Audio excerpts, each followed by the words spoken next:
ഇന്ന് ഞങ്ങൾ വിഷു ഫോട്ടോഷൂട്ടിന് പോവാണ്. വളരെ വൈകിയാണ് ഞാൻ വീഡിയോ ഇടുന്നതെന്ന് അറിയാം.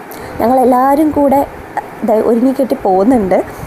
എല്ലാവർക്കും ഒഴിവുള്ളൊരു ദിവസം നോക്കിയിട്ട് നമുക്ക് എടുക്കാമെന്ന് വിചാരിച്ച് ഇറങ്ങിയതാണ്. ഒരു സൺഡേ ആണ് കേട്ടോ. അപ്പോൾ നമ്മുടെ അടുത്തുള്ളൊരു വീട്ടിലാണ് പോയിരിക്കുന്നത്. ഇത് പ്രോപ്പർട്ടീസൊക്കെ എടുത്തിട്ടാണ് ഒരുത്തി വന്നിരിക്കുന്നത്. ആർക്കും തരില്ല എന്നും പറഞ്ഞിട്ടാണ് അത് കെട്ടിപ്പിടിച്ചിരിക്കുന്നത്. ലൈറ്റ് പിടിക്കുന്ന ആൾ സ്നേഹം കണ്ടോ, ഭാര്യയ്ക്ക് വേണ്ടി ലൈറ്റ് പിടിക്കുന്നു, കൊന്ന പൊട്ടിക്കുന്നു, അങ്ങനെ ഓരോരോ പല പല കലാരൂപങ്ങൾ നമുക്ക് കാണാം. ഇത് റോവറാണ് നമുക്ക് വീഡിയോ ഒക്കെ എടുത്തു തരുന്ന ആൾ. റോവറിനാണെങ്കിൽ ക്യാമറ കണ്ടാൽ പോടും. ആൾക്ക് ക്യാമറയുടെ പിന്നിൽ നിന്നിട്ട് എടുക്കാൻ മാത്രമേ അറിയുള്ളൂ. അതിൻ്റെ ഇടയിൽ അപ്പൂപ്പൻ തടിയെന്നും പറഞ്ഞിട്ട് പഞ്ഞി കൊണ്ടുവരുന്നു.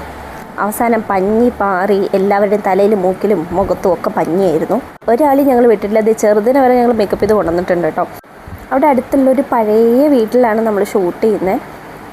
പ്രശ്നം എന്താ വെച്ചാൽ എല്ലാവർക്കും ഒരേ പോസ്, ഒരേ സ്ഥലം, ഒരേ ലൊക്കേഷൻ. ദീപം കുടുംബശ്രീക്ക് ശേഷം ഞങ്ങൾ അവതരിപ്പിക്കുന്ന ഉറക്കെ പറ എല്ലാരും കൂടെ പറ.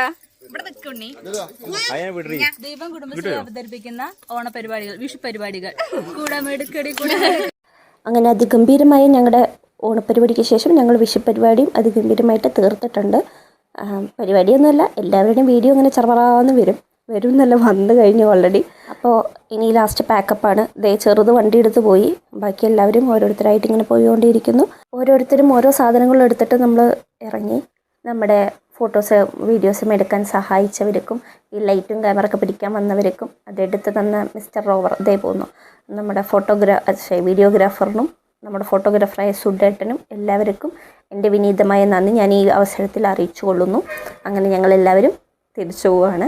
ഏകദേശം ഇരുട്ടാവാറായി. അപ്പോഴത്തേക്ക് ലൈറ്റൊക്കെ പോയി. അപ്പോൾ പിന്നെ ശരി മതി എന്ന് വെച്ചിട്ട് നമ്മൾ തിരിച്ചു പോവുകയാണ്. അപ്പോൾ അടുത്ത ഷൂട്ടിന് കാണാം.